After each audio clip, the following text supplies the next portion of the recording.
సముఖంలో మనమందరం కూడా హల్లెలూయా స్తోత్రం స్తోత్రం స్తోత్రం స్తోత్రం స్తోత్రం స్తోత్రం హల్లెలూయా హల్లెలూయా హల్లెలూయా హల్లెలూయా హల్లెలూయా స్తోత్రం స్తోత్రం. సిలువలో వేలాడే నీ కొరకే సిలువలో వేలాడే యేసు నిన్ను పిలుచుచుండే ఆలస్యము నీవు చేయుదువా యేసు నిన్ను పిలుచుచుండే ఆలస్యము నీవు చేయుదువా సిలువలో వేలాడే నీ కొరకే సిలువలో వేలాడే సిలువలో వేలాడే నీ కొరకే సిలువలో వేలాడే నల్వరి శ్రమలన్నీ నీ కొరకే ఘోర సిలువలో కూర్చునే కల్వరి శ్రమలన్నీ నీ కొరకే ఘోర సిలువ మోసే కూర్చునే గాయములచే బాధలన్నీ రక్తము కాచిన హింసనుంది గాయములచే బాధలన్నీ రక్తము కాచి హింసనుంది సిలువలో వేలాడే నీ కొరకే సిలువలో వేలాడే యేసు నిన్ను పిలుచుచుండే ఆలస్యము నీవు చేయుదువు యేసు నిన్ను పిలుచుచుండే ఆలస్యము నీవు చేయుదువు సిలువలో వేలాడే నీ కొరకే సిలువలో వేలాడే సిలువలో వేలాడే నీ కొరకే సిలువలో వేలాడే నాలుక ఇందెను తప్పికొని కేకలు వేసెను దామని నాలుక ఇందెను తప్పికొని కేకలు వేసెను దామని చేదు రసమును పానము చేసి చేసెను జీవయాగముగా చేదు రసమును పానము చేసి చేసెను జీవయాగముగా సిలువలో వేలాడే నీ కొరకే సిలువలో వేలాడే యేసు నిన్ను పిలుచుచుండే ఆలస్యము నీవు చేయుదువు యేసు నిన్ను పిలుచుచుండే ఆలస్యము నీవు చేయుదువు సిలువలో వేలాడే నీ కొరకే సిలువలో వేలాడే సిలువలో వేలాడే నీ కొరకే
నీ కొరకే సిలువలో వేలాడే యేసు నిన్ను నిలచుచుండే ఆలస్యము నీవు చేయకుము యేసు నిన్ను నిలచుచుండే చేయకుము సిలువలో వేలాడే నీ కొరకే సిలువలో వేలాడే సిలువలో వేలాడే నీ కొరకే సిలువలో వేలాడే యేసు నిన్ను నిలచుచుండే ఆలస్యము నీవు చేయకుము యేసు నిన్ను నిలచుచుండే ఆలస్యము నీవు చేయకుము సిలువలో వేలాడే నీ కొరకే సిలువలో వేలాడే సిలువలో వేలాడే నీ కొరకే సిలువలో వేలాడే యేసు నిన్ను నిలచుచుండే ఆలస్యము నీవు చేయకుము యేసు నిన్ను నిలచుచుండే ఆలస్యము నీవు చేయకుము సిలువలో వేలాడే నీ కొరకే సిలువలో వేలాడే కల్వరి శ్రమలన్నీ నీ కొరకే ఘోర సిలువ మోసే కృంగుచునే కల్వరి శ్రమలన్నీ నీ కొరకే ఘోర సిలువ మోసే కృంగుచునే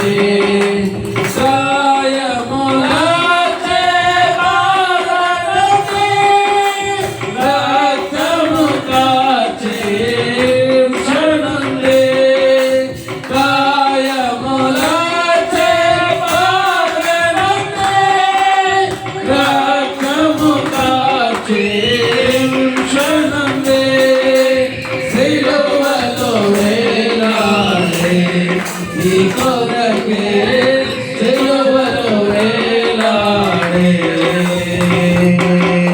సిలువలో వేలాడే నీ కొరకే సిలువలో వేలాడే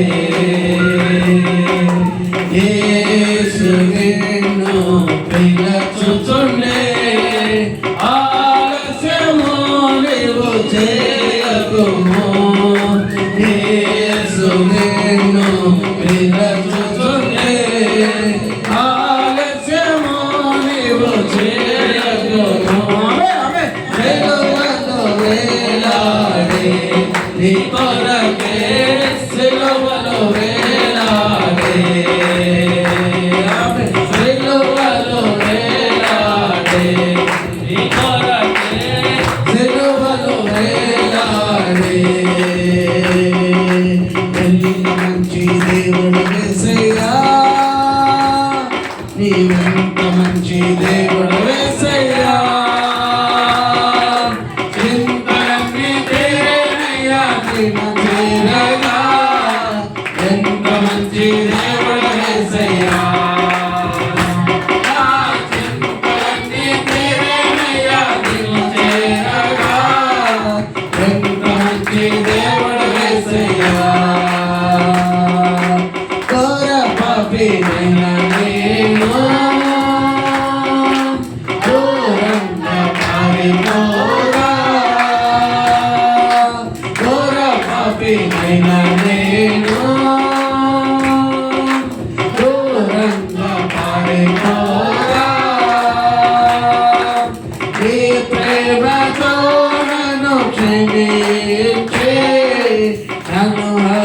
హత్తుకున్నావయ్యా. నీ ప్రేమతో నన్ను క్షమించి నన్ను హత్తుకున్నావయ్యా. ఎంత మంచి దేవుడు యేసయ్యా, ఎంత మంచి దేవుడు యేసయ్యా. చింతలన్నీ తీరేనయ్యా నిన్ను చేరగా. ఎంత మంచి దేవుడు యేసయ్యా, నా చింతలన్నీ తీరేనయ్యా నిన్ను చేరగా. ఎంత మంచి దేవుడు యేసయ్యా. నాకున్న వారందరూ నన్ను విడచిపోయినను, నాకున్న వారందరూ నన్ను విడచిపోయినను. నేనెంతో ఎల్లుడలకు గురి చేసినను, నన్ను నీవు విడువలేదయ్యా. ఎన్నెన్నో ఇబ్బందులకు గురి చేసినను, నన్ను నీవు విడువలేదయ్యా.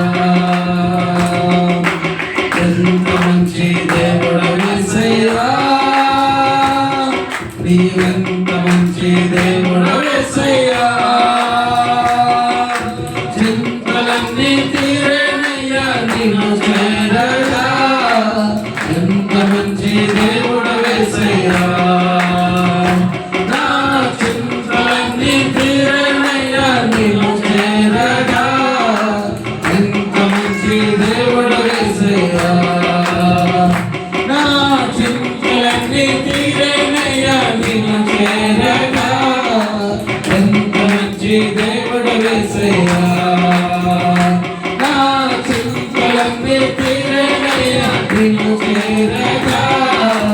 ఎంత మంచి దేవుడు యేసయ్యా, నా చింతలన్నీ తీరేనయ్యా నిన్ను చేరగా.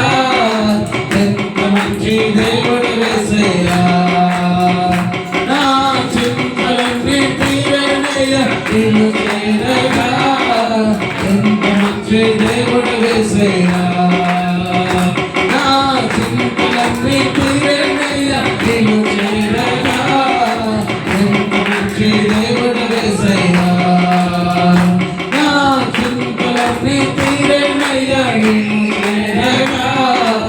ఎంత మంచి దేవుడు యేసయ్యా,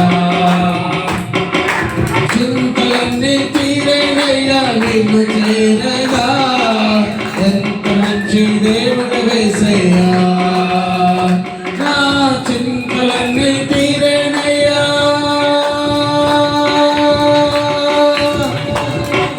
నిన్ను చేరగా.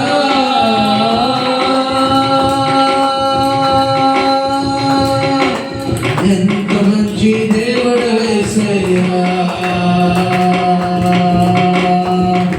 నా చింతలన్నీ తీరేనయ్యా నిన్ను చేరగా. ఎంత మంచి దేవుడు యేసయ్యా, నా చింతలన్నీ తీరేనయ్యా చేరగా. ఎంత మంచి దేవుడు యేసయ్యా. అందరూ చప్పలు కొడుతూ ఆమె. చింతలన్నీ తీరేనయ్యా నిన్ను చేరగా. ఎంత మంచి దేవుడు యేసయ్యా, నా చింతలన్నీ తీరేనయ్యా నిన్ను చేరగా. ఎంత మంచి దేవుడు యేసయ్యా, నా చింతలన్నీ తీరేనయ్యా నిన్ను చేరగా. ఎంత మంచి దేవుడు యేసయ్యా. చప్పట్లు తడుతూ చప్పట్లు తట్టి దేవుని నామని చప్పట్లు తడుతూ చప్పట్లు తడుతూ చప్పట్లు తడుతూ హల్లెలూయా. నిన్ను ఆరాధించడానికి నీ మందిరానికి వచ్చినప్పుడు నా భారం తొలగిపోయిందయ్యా, నా చింత తొలగిపోయిందయ్యా, నా వ్యాధి తొలగిపోయిందయ్యా, నా నెట్టూర్పు, నా పోరాటము, యవ్వన అవమానము సమస్తము తొలగిపోయబడిందయ్యా. నిన్ను చేరినప్పుడు దేవా నీకే స్తోత్రము, స్తోత్రము, స్తోత్రము. నీకు వందనాలు, నీకు వందనాలు, నీకు వందనాలు, నీకు వందనాలు. దేవా స్తోత్రము రాజు, దేవా నీకు స్తోత్రమయ్యా. నిన్ను చేరగా ప్రభువా, నీ మందిరానికి రాగా నా ప్రతి భారము నన్ను విడిచిపోయిందయ్యా. స్తోత్రం. నీ ఘనములు నామములు బట్టి స్తోత్రము రాజు, స్తోత్రం. మీరు మా మధ్యలో సంచరిస్తున్నాడు, స్తోత్రం. అదృశ్య దేవుడుగా మీరు సంచరిస్తున్నారు, ఆశ్చర్యకరుడుగా సంచరిస్తున్నారు. అందులోకే స్తోత్రం. అదృశ్య దేవుడుగా, ఆశ్చర్యకరుడుగా, మహిమ స్వరూపుడుగా మమ్మల్ని రూపాంతరము చేయుటకు మా మధ్యకు వచ్చిన శిల్పి గాడి నీకు స్తోత్రం.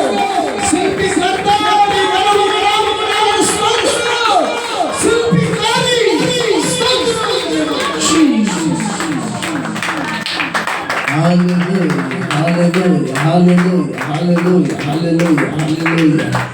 ఆత్మచేత మమ్మల్ని అభిషేకించిన రీతికి స్తోత్రం. మీరు ఆశ్చర్యకరంగా ప్రభావ మీరు మమ్మల్ని సంతరించిన రీతికి స్తోత్రం. పరిశుద్ధ ఆత్మచేత ప్రేరేపించబడిన వారు వర్తమానం కొరకు ఒకరు ప్రార్థన చేద్దాం. పరిశుద్ధుడా, ప్రేమ స్వరూపునికి స్తోత్రం తండ్రి. మీరు ఎంతని నమ్మదగినారు ప్రభా. గత కాలం అంతా కాచి కాపాడి భద్రపరిచి ఇలాగనే నేను ఆరాధించడం, స్థుతించడం, ప్రార్థించడం, కృపణను గ్రహించిన బట్టి నీకు వేలాది స్తోత్రాలైనా కూడా వచ్చిన ప్రతి ఒక్కరితో ముఖము వాక్యంగా మాట్లాడి బలపరచండి. నీ ఆత్మ నడిపింపు దయచేయండి. నీ దాసుని సిలుచాటును మరుగుపరిచి మాతో మాట్లాడమని ముఖం దర్శించుకొని ప్రార్థిస్తూ ఆత్మీయ ఎదుటి సహాయం చేయమని ప్రార్థిస్తూ నజుడా యేసు నామములో ప్రార్థన చేసి వాక్యాన్ని పొందుకున్నాం తండ్రి. ఆమేన్, ఆమేన్, ఆమేన్. హల్లెలూయా, హల్లెలూయా. కూర్చుందా దేవుని యొక్క సముఖంలో ఈ పరిశుద్ధ పునరుత్తన రాధనికి చేరవచ్చిన మీకందరికీ మన ప్రభుడును రక్షకుడగు యేసుక్రీస్తు వారి యొక్క దివ్యమైన నామంలో చేరి వచ్చిన మనందరినీ మీ అందరికీ కూడా యేసుక్రీస్తు వారి దివ్యమైన నామంలో శుభాభివందనాలు. దేవునికి స్తోత్రం కలుగును గాక. హల్లెలూయా, హల్లెలూయా. దేవుని యొక్క లేఖన భాగాన్ని మరి మనము ధ్యానం చేద్దాం. దేవుని యొక్క లేఖన భాగాన్ని మరి మనం ధ్యానం చేద్దాం, చదువుకుందాం. యెహోషువ గ్రంథము 24వ అధ్యాయము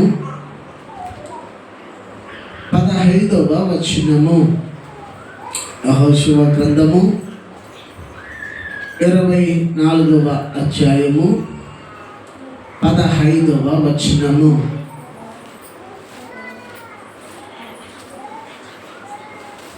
Joshua chapter 24 verses 15. యెహోషువ గ్రంథము 24:15. యెహోవాను సేవించుట మీ దృష్టికి కీడని తోచిన ఎడల మీరు ఎవరిని సేవించుదరో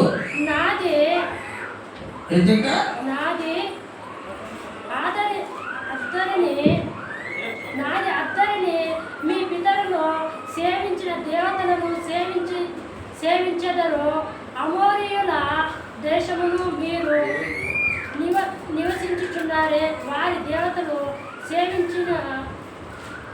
సేవించెదరు. నేడు మీరు కోరుకొనుడి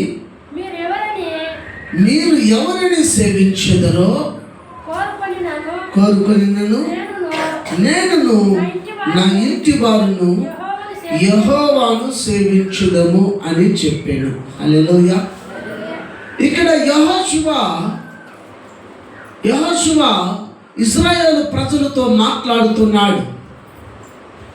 ఈ 7వ మాసపు మొదటి పరిశుద్ధ పునరుత్థాన వేళలో దేవుడు మనతో కూడా మాట్లాడుతున్నాడు. దేవుడు నాతో మాట్లాడుతున్నాడు అని గుర్తించిన వారు, గమనించిన వారు సమస్త విధమైన క్రియలలో మార్పు అనేది కనబడుతుంది. ఇక్కడ యెహోషువ మాట్లాడుతున్నాడు, మీరు ఎవరిని సేవిస్తారో యెహోవాని సేవించడం మీ దృష్టికి అనుకూలమైతే, మంచిదైతే, ఎందుకంటే యెహోషువ అక్కడున్న ప్రజలతో మాట్లాడుతూ అంటున్నాడు, మీరు ఎవరిని సేవిస్తారు?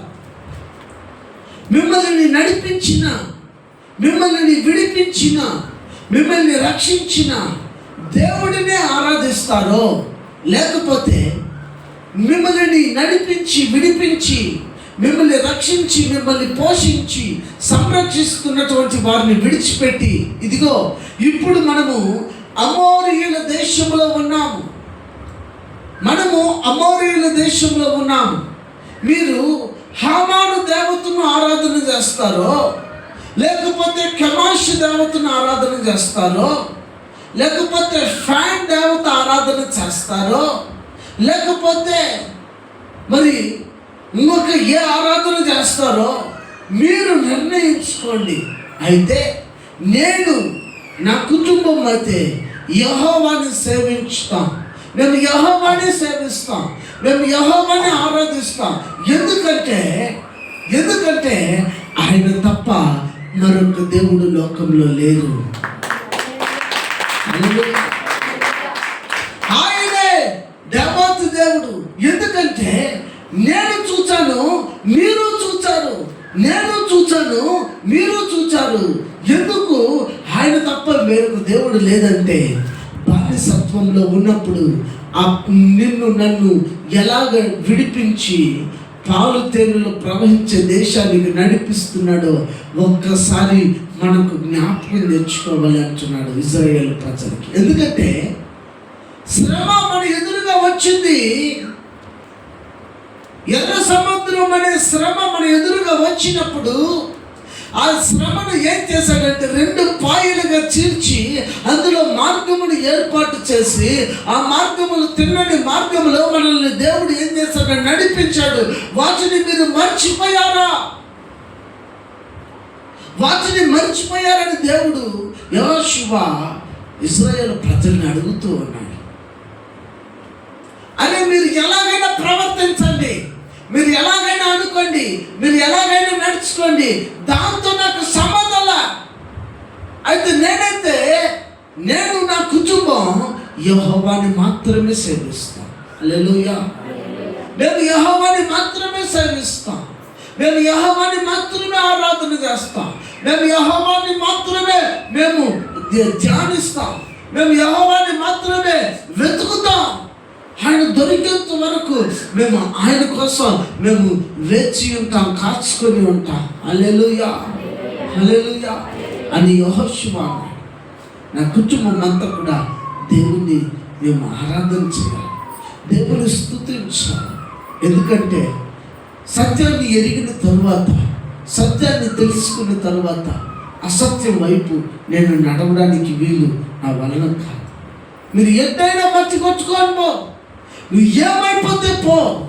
ఇశ్రాయేలు జనాంగమా, నువ్వు ఎట్ట మర్చి కొట్టుకొని పోతే పో. ఎందుకంటే నీకు జ్ఞానం ఉంది, నీకు తెలివి ఉన్నది, నీకు ఎంచుకునే ఆ యొక్క స్వతంత్రం ఉన్నది, నీకు జ్ఞానము తెలివి ఉన్నది, స్వతంత్రం ఉన్నది. ఇప్పుడు ఎంచుకోవడమా, ఎంచుకోకుండా పోవడమా, ఆరాధించడమా, ఆరాధించకుండా పోవడమా నీ చేతిలో ఉన్నది. కనుక నీ చేతిలో ఉన్నది నువ్వే నిర్ణయించు. ఎందుకంటే నీ ఆత్మకి నువ్వు ఉత్తరవాది, నీ ఆత్మకి నువ్వు ఉత్తరవాది. కనుక నీ ఆత్మకి, నీ కుటుంబానికి ఉత్తరవాది నీవు. హల్లెలూయా, హల్లెలూయా. పిల్లలు తప్పు చేస్తే తండ్రి ఏం చేస్తాడు? శిక్షిస్తాడు, దండిస్తాడు. అలా చేయడం తప్పు, అలా ప్రవర్తించడం తప్పని చెబుతాడు. ఎందుకంటే చిన్నపిల్లలకి తెలియదు కాబట్టి శిక్షించినప్పుడు లేదా దండించినప్పుడు ఆ పిల్లలు తెలుసుకుంటారు. హల్లెలూయా, హల్లెలూయా. కానీ జ్ఞానము కలిగినటువంటి మనము క్రీస్తు ఆ యొక్క స్వారూప్యంలో ఎదుగుతున్నానని చెప్పుకునే మనము, క్రీస్తు స్వారూప్యంలో ఎదుగుతున్నానని చెప్పుకునే మనలో ఆ యొక్క దేవాతి దేవుడు అనేక సార్లు వాక్యం ద్వారా మనల్ని హెచ్చరించినప్పుడు, వాక్యం ద్వారా దేవుడు మనలతో హెచ్చరిక చేసినప్పుడు, వాక్యం ద్వారా దేవుడు మనల్ని గద్దించినప్పుడు, వాక్యం ద్వారా దేవాతి దేవుడు మనకి అవకాశం ఇచ్చినప్పుడు మనం ఎలా ప్రవర్తిస్తున్నామంటే అలాగే ప్రవర్తిస్తున్నాం. కానీ దానియేలు షద్రక్ మేషక్ అంటాడు, నెబుకద్నెజరు మహారాజుతో అంటారు, అక్కడ ఉన్నటువంటి పానాదాయకుడితో అంటారు, ఇదిగో మేము యెహోవాని మాత్రమే సేవిస్తాం, మమ్మల్ని అగ్నిలో వేసినా సరే, మాకు ఆహారం పట్టకపోయినా సరే. మొదటి అధ్యాయంలో మనం చూసినట్లయితే ఈ అపవిత్రమైన ఆహారమును తిని మేము మా శరీరములను మేము అపవిత్రపరచుకోలేము, ఇటు క్రియలు మేము చేయలేము. ఎందుకంటే మేము జీవం కలిగిన దేవుడిని మేము ఏం చేస్తాము? ఆరాధన చేస్తాం. మేము దేవుడిని మాత్రమే ఆరాధన చేస్తాం అని రోషముతో షద్రక్ మేషక్ అబేద్నెగో నిలబడ్డారు. హల్లెలూయా, హల్లెలూయా. షద్రక్ మేషక్ అబేద్నెగో రోషముతో వారు నిలబడ్డారు కాబట్టి ప్రధానమంత్రిగా ఒకరు, మంత్రులుగా మిగిలినటువంటి వ్యక్తులు బబులోను దేశంలో బానిసలుగా ఉండాల్సినటువంటి వారు పరిపాలించే స్థాయికి దేవుడు హెచ్చించాడు. కారణం, నేను నా కుటుంబం దేవుని మాత్రమే మేము ఏం చేస్తాం? స్తుతిస్తాం, సేవిస్తాం. హల్లెలూయా. ఈనాడు దేవుణ్ణి స్తుతిస్తాం, దేవుణ్ణి సేవిస్తున్నాం అన్న పేరుతో ఉన్నాము. కానీ యెహోషువలాగా ఒక రోషం, దానియేలు షద్రక్ మేషక్ అబేద్నెగో లాంటి రోషం మనలో లేదు. ఆ రోషాన్ని గురించి బోధించిన, ఆ రోషాన్ని గురించి చెప్పిన కొంతమంది గ్రహించరు, అంగీకరించరు. ఎందుకంటే ఆత్మీయత ఉంటేగా మనలో గ్రహింపు అనేది కలుగుతుంది. హల్లెలూయా, హల్లెలూయా. ఆత్మ అనేది మనలో ఉంటే, ఏ ఆత్మ? దేవుని ఆత్మ. లోకాత్మ చాలా ఉంది, అపవాది ఆత్మ చాలా ఉన్నది. దేవుని ఆత్మ మనలో, మీలో ఉందా? ఉందా? హల్లెలూయా. ఉంటే దేవునికే మహిమ, లేకపోతే ఆత్మను, దేవుని ఆత్మను పొందుకోండి. ఎందుకంటే దేవుని నా ఆత్మ కలిగిన వాడు నన్ను ఏం చేస్తాడు? స్తుతిస్తాడు. దేవుని ఆత్మ ఉందంటే లేదు, మీ స్వయ చిత్తమే పని చేస్తూ ఉంది, మీ స్వయ ఆలోచనే పని చేస్తూ ఉంది. హల్లెలూయా. యెహోవాని సేవించేవారు ఎలా ఉంటారు? ఎలా ప్రవర్తిస్తారు? ఎలా ఉంటారు? హల్లెలూయా. మీరంటారు యెహోవాని సేవించేవారు, యెహోవాని ఆరాధన చేసేవారు ఎలా ఉంటారు? మీలాగా ఉంటారు కదా. హల్లెలూయా. కాదు కాదు కాదు. యెహోవాని ఆరాధన చేసేవారు ఎలా ఉంటారో తెలుసా? యెహోవాని స్తుతించేవారు ఎలా ఉంటారో తెలుసా? మన కన్వెన్షన్ వెళ్ళినప్పుడు చూసారా జనులను, సావుకులను చూసారా, సావుకురాండ్రులను చూసారా? వాళ్ళు ఎలా ఆరాధన చేస్తున్నారు, వాళ్ళు ఎలా ప్రవర్తిస్తున్నారు, వాళ్ళు ఎలా మాట్లాడుతున్నారు. హల్లెలూయా. వాళ్ళు ఎలా ఉన్నారు, మనం ఎలా ఉన్నాం? వాళ్ళు చేయించున్న దానికి మనం చేయించున్న దానికి వ్యత్యాసం ఏంటి? ఒక్కసారి ఆలోచన చేయండి. హల్లెలూయా, హల్లెలూయా. పేరుకు మాత్రమే ఆరాధన చేసే వారుగా మనం ఉన్నాం, కానీ మనస్ఫూర్తిగా ఆత్మీయంగా లేదన్న సత్యాన్ని మీరు గ్రహించటం లేదు. మీరు గ్రహించటం లేదు. హల్లెలూయా. ఈ 7వ మాసంలో యెహోషువని మన ఎదుట వేర్చున్నాడు. మీరు ఎవరిని ఆరాధన చేస్తారు? మీరు ఎవరిని ఆరాధన చేస్తారు? మీరు ఎవరినైనా ఆరాధన చేసుకోండి. నేనైతే, నేను, నా కుటుంబం యెహోవాని మాత్రమే మేము ఆరాధన చేస్తాం, సేవిస్తాం. ఆయన మాత్రమే మేము బ్రతుకుతాం. హల్లెలూయా. చాలామంది దేవుణ్ణి సేవించకుండా లోకాన్ని సేవిస్తున్నారు, లోకంలో ఉన్నటువంటి వాటిని సేవిస్తున్నారు, సృష్టమును సేవిస్తున్నారు. హల్లెలూయా. ఈ లోకంలో సృష్టమును సేవిస్తూ, లోకాన్ని సేవిస్తూ, లోక సంబంధమును సేవిస్తూ మనిషి ముందుకు వెళ్తున్నాడు. హల్లెలూయా, హల్లెలూయా. కానీ యెహోషువ అయితే, మీరు ఎటైనా నా ఫ్యామిలీ, నేను నా కుటుంబం యెహోవాని సేవిస్తాను. హల్లెలూయా.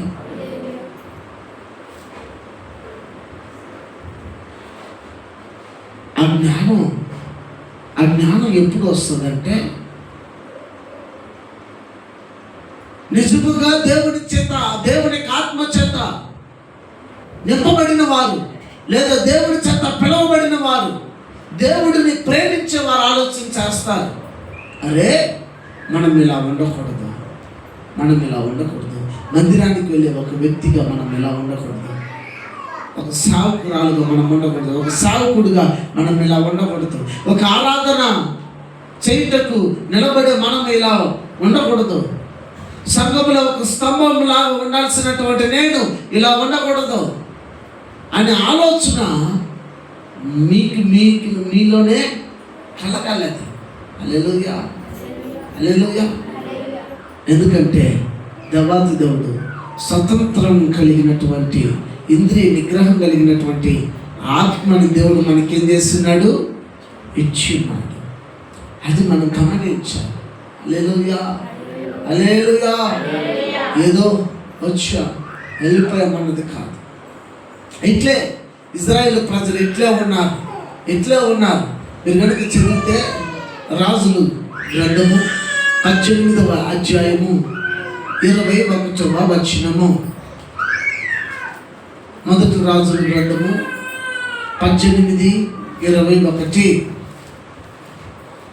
మీరు చదివినట్లయితే ఇక్కడ ఏలియా అనబడినటువంటి ఒక దైవజనుడు ఉన్నాడు. ఏలియా జనులందరి దగ్గరకు వచ్చి ఎన్నాళ్ళు మట్టకు, చూడండి, ఏలియా అనే దైవజనుడు వచ్చాడు. ఎవరి దగ్గరకు వచ్చాడంటే ఇశ్రాయేలు ప్రజల దగ్గరికి, జనులందరి దగ్గరికి, సంఘముగా కూడుకున్నటువంటి సమాజం ఎదురుకు వచ్చాడు. వచ్చి మాట్లాడుతున్నాడు, మీరు ఎన్నాళ్ళు మట్టుకు 2 తలంపులతో ఉంటారు, మీరు ఎన్నాళ్ళు 2 తలంపులతో ఉంటారు, 2 ఆలోచన విధానం కలిగి మీరు ఎన్ని రోజులు బ్రతుకుతారు, ఎంతకాలం మీరు 2 తలంపులతో ఉంటారు. హల్లెలూయా, హల్లెలూయా. ఎందుకు ఈ మాట అన్నాడంటే, 2 తలంపులతో మీరు ఎందుకున్నారంటే, జనులు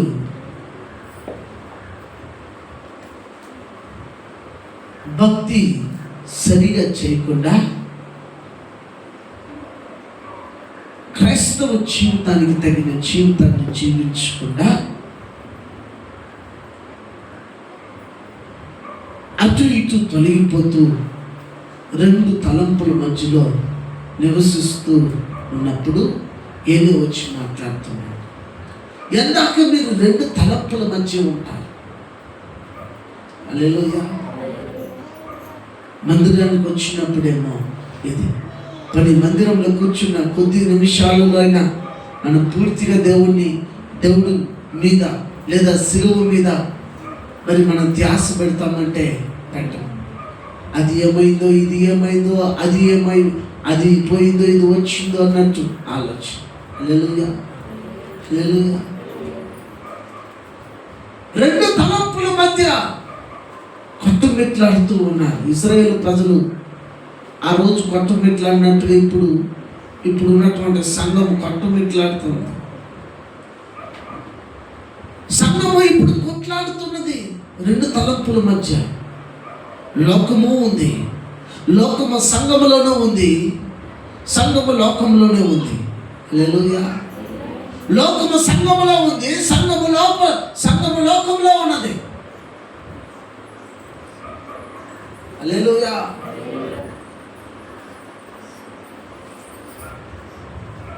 పార్క్ పోతే ఏం చేస్తారు? పార్క్ పోతే ఏం చేస్తారు? చక్కిడీలు, పకోడాలు అన్నీ తీసుకొని వెళ్ళి ఏం చేస్తారు? మరమరాలు, మోటార్సులు అవంతా తీసుకొని ఏం చేస్తాం?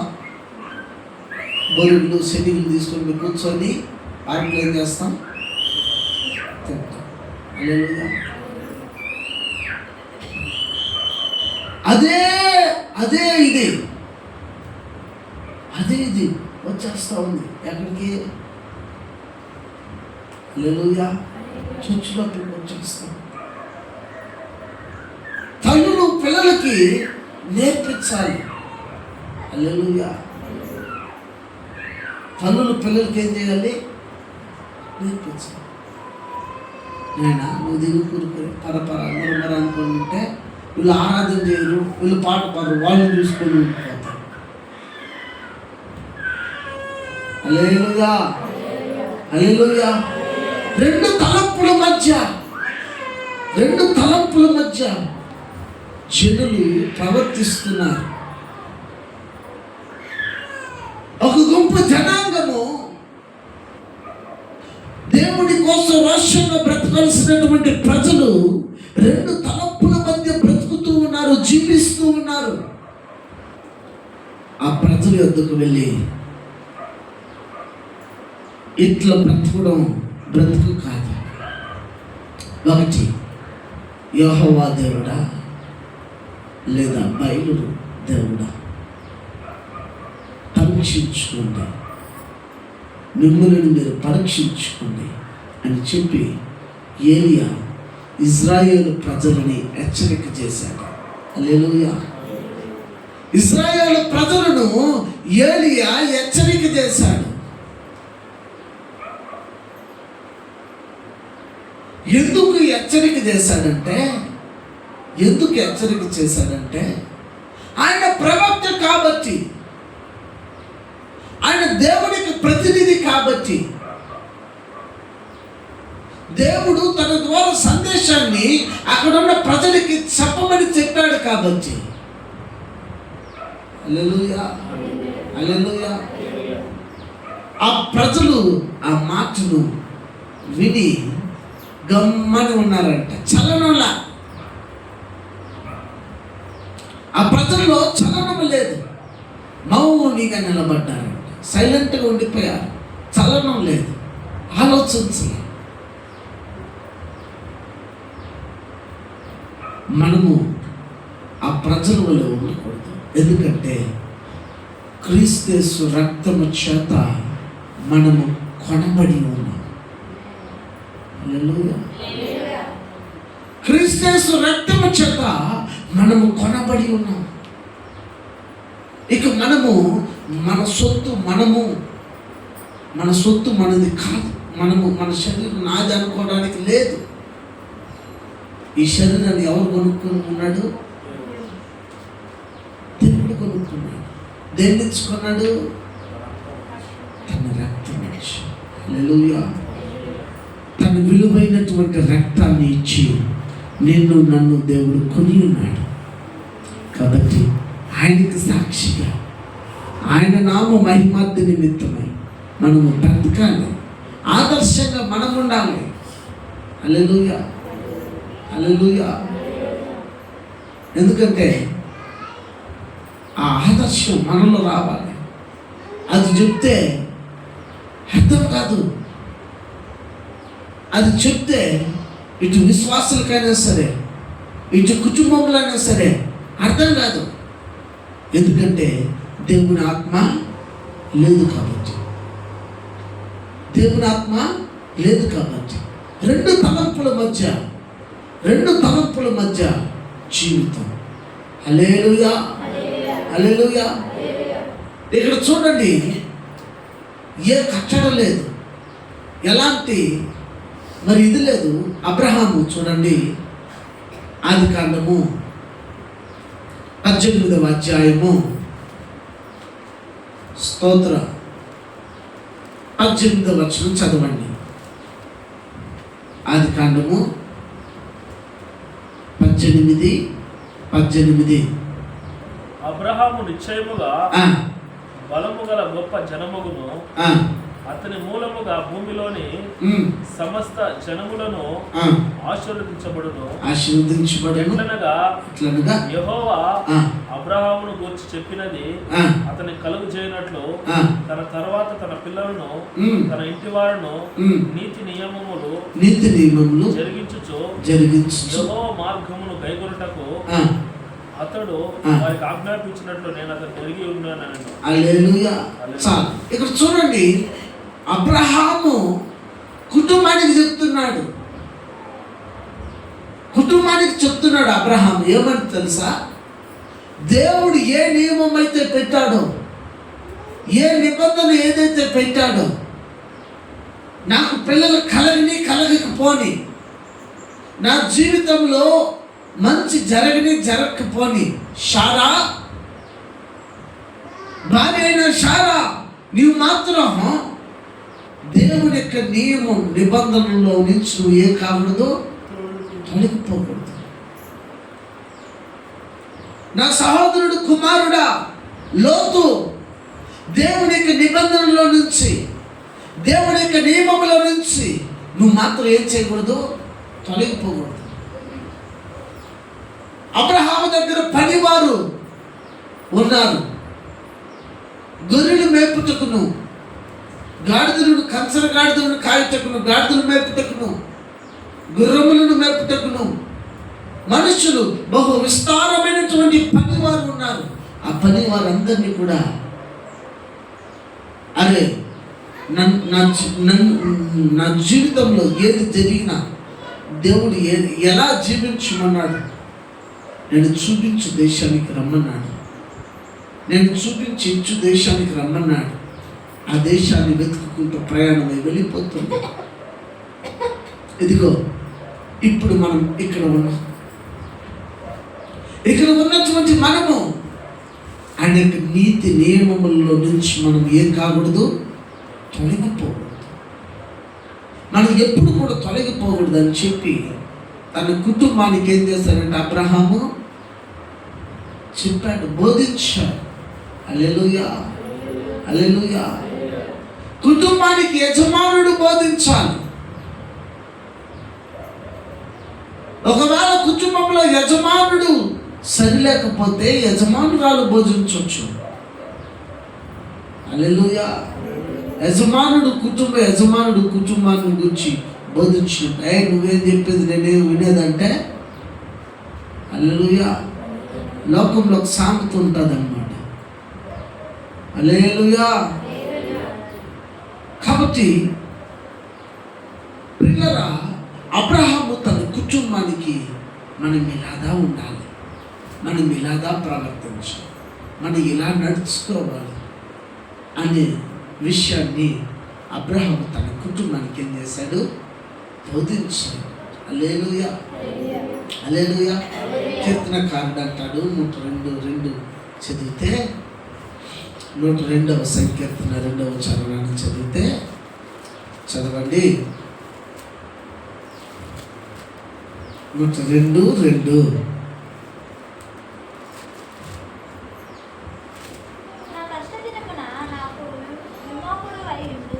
నా కష్ట దినమున నాకు విముఖుడవై ఉండుము, నాకు చెవి యొగ్గుము, నేను మరలిన నాడు నాకు త్వరపడి ఉత్తరము. పొగ ఎగిరిపోవునట్లుగా నా దినములు తరిగిపోవచ్చున్నది, పొయ్యిలోనిది కాలిపోయినట్లు నా ఎముకలు కాలిపోవచ్చున్నది. ఎండ దెబ్బకు వాడిన గడ్డి వలె నా హృదయం వాడిపోయి ఉన్నది. భోజనము చేయుటకే నేను మర్చిపోతున్నాను. హల్లెలూయా.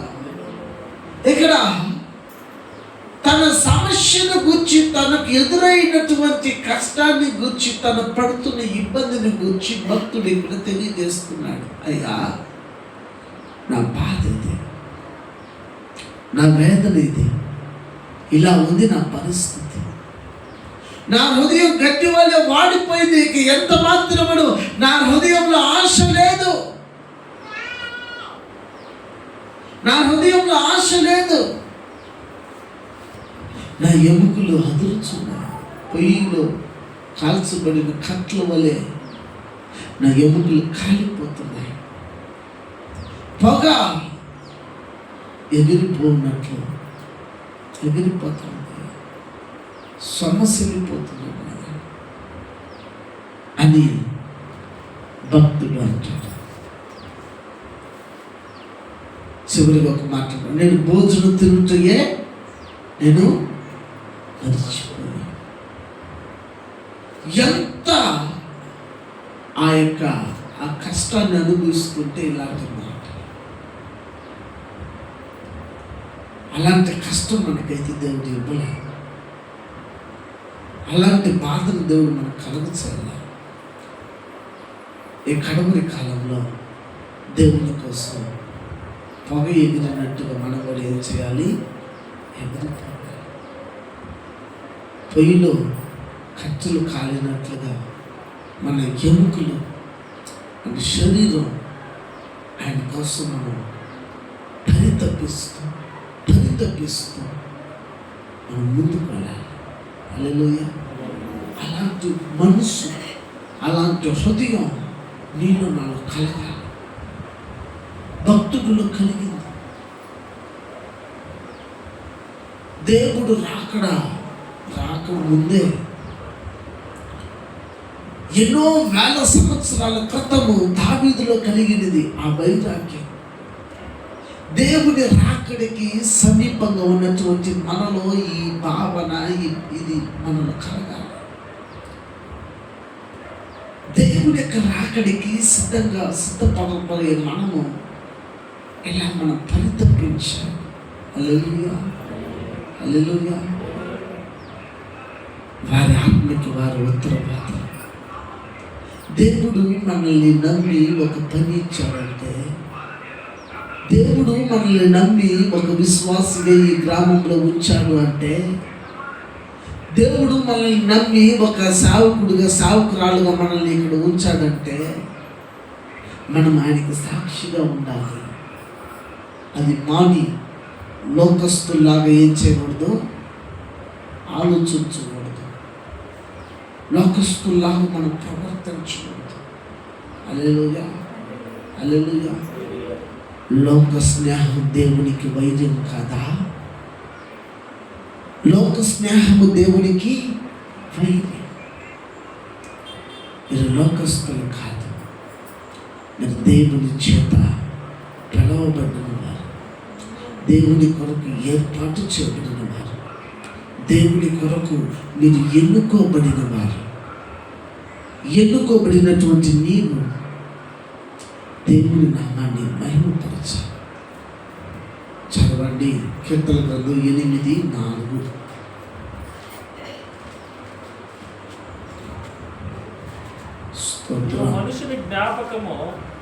నీవు మనిషిని జ్ఞాపకము చేసుకున్నటకు వాడు ఏ పాటి వాడు? నీవు నరపుత్రుడిని దర్శించుటకు వాడు ఏ పాటి వాడు? మనం ఏ పాటి వారం అండి? మనం ఎలాంటి వారం? దేవుడు మనల్ని జ్ఞాపకం ఉంచుకోవడానికి మనం ఏ పాటి వారం? నరపుత్రుడిని దర్శించుటకు మనం ఏ పాటి వారం? హల్లెలూయా, హల్లెలూయా. మనల్ని దేవుడు జ్ఞాపకం చేసుకొని ఉన్నాడంటే, దేవుడు మనల్ని జ్ఞాపకం చేసుకొని మనకి రక్షణనిచ్చాడు. దేవుడు మనల్ని జ్ఞాపకం చేసుకొని మనకి ఆరోగ్యమునిచ్చాడు. దేవుడు మనల్ని జ్ఞాపకం చేసుకొని మనల్ని దేవుడు దీవించి రక్షించి తన సరక్తరించి మనల్ని కడిగి కొడుకున్నాడు. ఏ పాటి వారు? ఇది మనం గుర్తిస్తున్నామా? ఇది మనము గమనిస్తున్నామా? ఒక్కసారి మీరు ఆలోచన చేయండి. మనిషి గడ్డి పూలు లాంటి వాడు, మనిషి దుమ్ము వంటి వాడు. భక్తుడు అంటాడు, అయ్యా దుమ్ము వంటి నన్ను, ధూళినైన నేను అంటాడు భక్తుడు. హల్లెలూయా. అలాంటి వ్యక్తులు అయినటువంటి మనల్ని దేవుడు జ్ఞాపకం చేసుకున్నాడు. దేనికోసం జ్ఞాపకం చేసుకున్నాడు తెలుసా? మనలో ఉండే మంచితనాన్ని బట్టి కాదు, మన యొక్క అందచందాన్ని బట్టి కాదు, మనకున్న తెలివి వివేచనను బట్టి కాదు. దేవుడు మనల్ని జ్ఞాపకం చేసుకున్నది ఒకే ఒక కారణం ఏంటంటే, తన స్వరూపంలో నిన్ను నన్ను దేవుడు చేసుకొని ఉన్నాడు కాబట్టి. ఆ స్వరూపంలో దేవుడు నిన్ను నన్ను చేసుకున్న, తన పోలిక చెప్పిన దేవుడు నిన్ను నన్ను చేసుకున్నాడు కాబట్టి, దానికోసం దేవుడు నిన్ను నన్ను జ్ఞాపకం చేసుకుంటున్నాడు. దానికోసం దేవుడు మనల్ని జ్ఞాపకం చేసుకున్నాడు. ఇది మన గుర్తెరగాలి. హల్లెలూయా, హల్లెలూయా, హల్లెలూయా. 3వ వచనం చదివితే 8:3, కీర్తన గ్రంథం 8:3 చదివితే, నీ చేతి పని అయినా ఆకాశములను కలుగజేసిన చంద్ర నక్షత్రములను చూడగా మనుషుని జ్ఞాపకం చేసుకున్నట్టు. హల్లెలూయా. ఇవన్నీ, ఈ భూమి, ఆకాశము, నక్షత్రాలు, సూర్యుడు, చంద్రుడు, ఇవన్నీ కలుగజేశాడు దేవుడు. వాటిని ఏది కూడా జ్ఞాపకం చేసుకోలేదు దేవుడు. ప్రకృతిని చూస్తే అది ఎంత ఆహ్లాదకరంగా ఉంటుందో, ఎంత సౌందర్యంగా ఉంటుందో. హల్లెలూయా. మీరు ఊచి కొడైకెనాల్కి వెళ్తే ఆ ప్రకృతి వైపరీత్యాలను చూసి, అక్కడ ఉన్నటువంటి అందాన్ని చూసి మీరు మరిసిపోతారు. హల్లెలూయా. మీరు అరకు లోయకు వెళ్తే, అరకు కానీ పోతే ఎంత చక్కగా ఉంటుందో. హల్లెలూయా. చూడ సుందరమైనటువంటి ప్రదేశాలు, అలాంటి ప్రదేశాలు, ఇవన్నిటిని కూడా సృష్టించిన దేవుడు మనల్ని ఎందుకు జ్ఞాపకం చేసుకున్నాడు తెలుసా? దేవుడు మనల్ని ఎందుకు జ్ఞాపకం చేసుకున్నాడు తెలుసా? హల్లెలూయా. తన స్వారూప్యంలో మనం ఉన్నామని, తన చేతి పని అయినటువంటి మనలను దేవుడు, తన చేతులు, ఆయన చేతులు గుండా మనల్ని దేవుడు నిర్మించాడు కాబట్టి, తన చేతులు గుండా మనల్ని నిర్మించాడు. ఆ నిర్మించిన దేవుడు మనల్ని ప్రేమిస్తూ ఉన్నాడు. హల్లెలూయా. ఆ నిర్మించిన దేవుడు మనల్ని ప్రేమిస్తూ ఉన్నాడు కాబట్టి, ఆ ప్రేమించుచున్న దేవాతి దేవుడు మనల్ని తన స్వారూప్యంలో దేవుడు మనల్ని సృష్టించుకున్నాడు. హల్లెలూయా. అందుకే మనల్ని దేవుడు జ్ఞాపకం చేసుకున్నాడు. నోవాహుని దేవుడు జ్ఞాపకం చేసుకున్నాడంట. 6వ అధ్యాయము, ఆదికాండము 6వ అధ్యాయము 7-8 వచనాలు చదువుతారా? స్తోత్రం.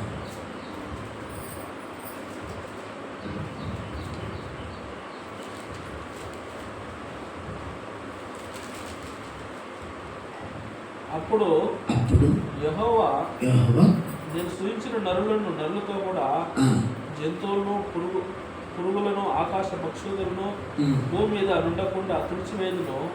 ఏలైనగా నేను వాడిని సృష్టించినందుకు సంతాపం పొంది ఉన్నవాడును.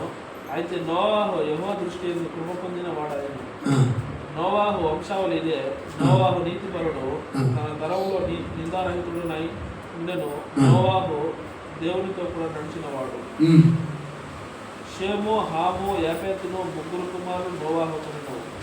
భూలోకము దేవుని సన్నిధికి చెడిపోయి ఉండెను. భూలోకము బలత్కారంతో నిండి ఉండెను. దేవుడు భూలోకమును చూచినప్పుడు అది చెడిపోయి ఉండెను. భూమి మీద సమస్త శరీరము మార్గమును చెరిపి వేసుకుని ఉంటుంది. దేవుడు నోవాహుతో సమస్త శరీరుల మూలముగా భూమి బలత్కారంతో నిండి ఉన్నది కనుక నా సన్నిధిని వారి అంతము వచ్చి ఉన్నది. ఇదిగో వారిని భూమితో కూడా నాశనం చేయుదును. చితిసారకపు ప్రాణుతో ఈ కొరకు ఓడను చేసుకున్నాము. అరలు పెట్టి ఆ ఓడను చేసి లోపడను వెలుపడను దాని కీలు కుయ్యబోలను. ఇక్కడ మనం చూస్తే దేవుడు దృష్టిలో నోవాహు కృప పొందాడు, జ్ఞాపకం చేసుకున్నాడు దేవుడు నోవాహు. ఎందుకు జ్ఞాపకం చేసుకున్నాడు నోవాహుని అంటే, నోవాహు నిందారహితుడును నీతిపరుడునై ఉన్నాడు కాబట్టి నోవాహుని దేవుడు ఏం చేశాడు? జ్ఞాపకం చేసుకున్నాడు. వాస్తవానికి యెహోషువని ఒక నాయకుడిగా దేవుడు ఎందుకు ఎంచుకున్నాడో తెలుసా? యెహోషువ లేవీయ గోత్రానికి చెందినవాడు కాదు, యాజకుడు గోత్రానికి చెందినవాడు కాదు. అయినప్పటికీ కూడా యెహోషువ యాజకుడిగా మార్చబడ్డాడు. మోషే మరణానంతరము యెహోషువనే ఇశ్రాయేలు ప్రజలని నడిపించాడు. అలా నడిపించడానికి గల కారణం ఏంటంటే, మీరు ఎవరు ఎట్లయినా పోండి, నేను మాత్రం దేవుడిని మాత్రమే సేవిస్తామని చెప్పి ఒక పట్టుదల కలిగి యెహోషువ బ్రతికాడు. కాబట్టి ఆ పట్టుదల కలిగి యెహోషువ బ్రతికాడు కాబట్టి దేవాతి దేవుడు తన మనసుని చూసి ఉన్నత స్థాయికి హెచ్చించాడు. కాబట్టి మన యొక్క పట్టుదల, ఎందుకంటే ఈ కడవరి కాలంలో చాలా భయభ్రాంతులకి గురి చేస్తారు,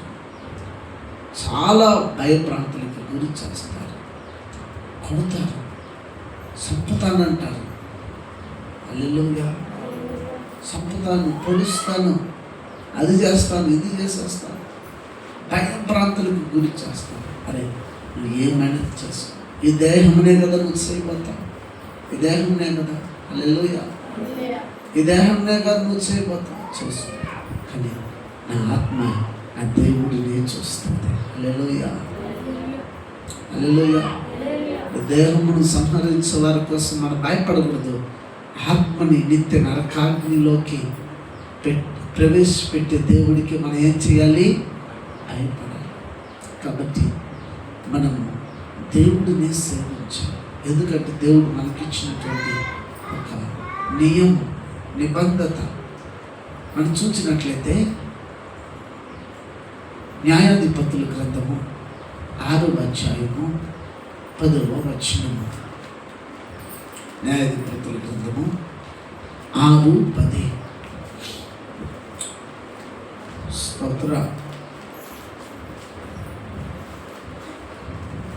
న్యాయాధిపతుల గ్రంథము 6:10.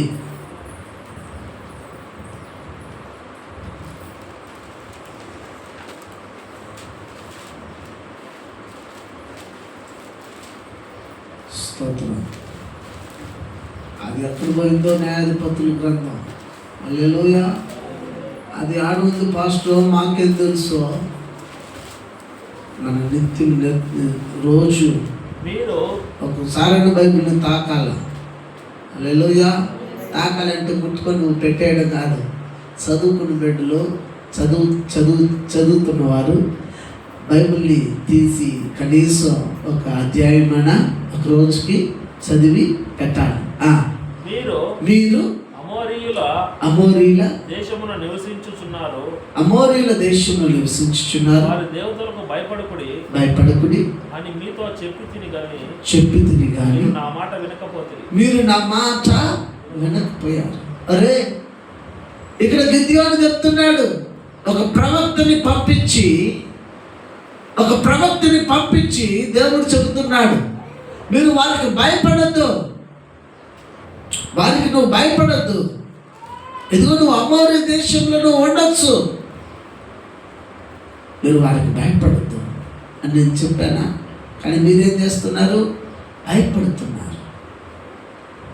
మనం ఎలా ఉండమని దేవుడు మనతో చెప్పాడు, మనం ఎలా బ్రతకాలని మనం తీర్మానం తీసుకున్నాం, ఆ ప్రకారంగానే మనం ఉండాలి. కానీ మనం కుడికి ఎడమికి మనం తొలగిపోకూడదు ఎప్పుడు కూడా. కాబట్టి అలా తొలగిపోవడాన్ని బట్టి మిద్యాను దేశానికి ఇజ్రాయేల్ ప్రజల్ని దేవుడే అప్పగించాడంట. అన్నట్టు దేవుడు నిన్ను అప్పగించేస్తాడు. దేనికి? నిత్య నరకానికి అప్పగిస్తాడు. ఈ శ్రమలు ఎంతకాలం ఉంటాయి? కొంతకాలం ఉంటాయి, వెళ్ళిపోతాయి. హల్లెలూయా. కొంతకాలం ఉంటాయి శ్రమలు, తర్వాత శ్రమలు ఏమైంది పోతాయి. అయితే తర్వాత దేవుడు నిత్య నరకానికి మనల్ని అప్పగించకుండా ఉండునట్లు, మిద్యాను దేశానికి ఇజ్రాయేల్ ప్రజల్ని అప్పగించినట్టుగా మనల్ని అప్పగించకుండా ఉండునట్లు దేవుని యొక్క సముఖంలో ఉన్నటువంటి మనం ఎవరు ఎటైనా బట్టి మీ భక్తిని మీరు కాపాడుకోవడానికి మీరు ప్రయత్నం చేయండి. ఎందుకంటే చాలా కడవరి కాలంలో మనము జీవిస్తున్నాం. మీ భక్తిని మీరు కాపాడుకొని భయం భక్తితో మీరు ఉండండి. దైవాశీర్వాదములు పొందుకుంటారు. ఈ మాటలు దేవుడు దీవించిన గాక. ఆమేన్. మోకరిద్దాం, ప్రార్థన చేసుకుందాం. ప్రార్థన. పరిశుద్ధుడా, ప్రేమ స్వరూపి, నీ ఘనములు నామమును బట్టి స్తోత్రాలు. నిరంతరము యాజకుడై ఉన్న దేవుడు ఈ 7వ మాసపు పరిశుద్ధమైనటువంటి ఈ పునరుత్థాన వేళలో కూడా మీరు మాతో మాట్లాడారు. యెహోషువని మా ఎదుట ఉంచారు. నేను నా ఇంటి వారు యెహోవాని మాత్రమే సేవిస్తాను అని యెహోషువ అన్నట్టు, దేవా, ఈ కడవరి కాలంలో మా ఆత్మీయతను, మా భక్తిని మేము చూసుకొని కాచుకొని నీ తట్టు చూచి నిన్ను సేవిస్తూ మేము ముందుకు వెళ్ళటకు మీరు సహాయం చేయండి. మీ సన్నిధి మాకు తోడుగా ఉండి నడిపించు. ఈ కృపగలిగిన ఆత్మతో నింపండి, బలపరచండి, భద్రపరచండి. గొప్ప దేవుడు, గొప్ప కార్యములు చేయండి. అనారోగ్యం చేత ఉన్న వారికి ఆరోగ్యం, ఆర్థిక ఇబ్బందులు ఉన్న వారికి విడుదల, రక్షణ లేని ప్రజలకు రక్షణించి ప్రతి వారిని నీ రాకడ కోసం సిద్ధపరచమని, గణిత మహిమ స్తుతి మీరు పొందమని, నీ మందిరానికి వచ్చిన ప్రతి బిడ్డలను, ప్రతి కుటుంబాన్ని వ్యక్తిగతంగా మీరు ఆశీర్వదించి దీవించమని, గణపరచమని, ఈ ప్రార్థనలు ఏకీభవిస్తున్న ప్రతి వారిని మీరు దీవించమని, ఈ వాక్యం ద్వారా ప్రతి వారిని దర్శించి హృదయాన్ని కదిలింపు చేయమని, గణిత మహిమ స్తుతి మీరు పొందమని యేసు శక్తి కలిగిన స్తుతించి ఈ ప్రార్థన మీకు సమర్పించి అడిగి వేడుకొని ఉన్నాము తండ్రి. ఆమేన్, ఆమేన్, ఆమేన్. తండ్రి యొక్క దేవునియు ప్రభువు యేసుక్రీస్తు యొక్క కృప, పరిశుద్ధాత్మీకరణ సహవాసము ఇప్పుడును ఎల్లప్పుడూ మనతోనూ సఖ్యకుడు పరిశుద్ధులతోనూ సదాకాలంతోడే ఉండి కాచి కాపాడి ఆదరించి నడిపించును గాక. ఆమేన్, ఆమేన్, ఆమేన్. హల్లెలూయా, హల్లెలూయా, హల్లెలూయా. మీ అందరికీ వందనాలు. దేవునికి స్తోత్రాలు.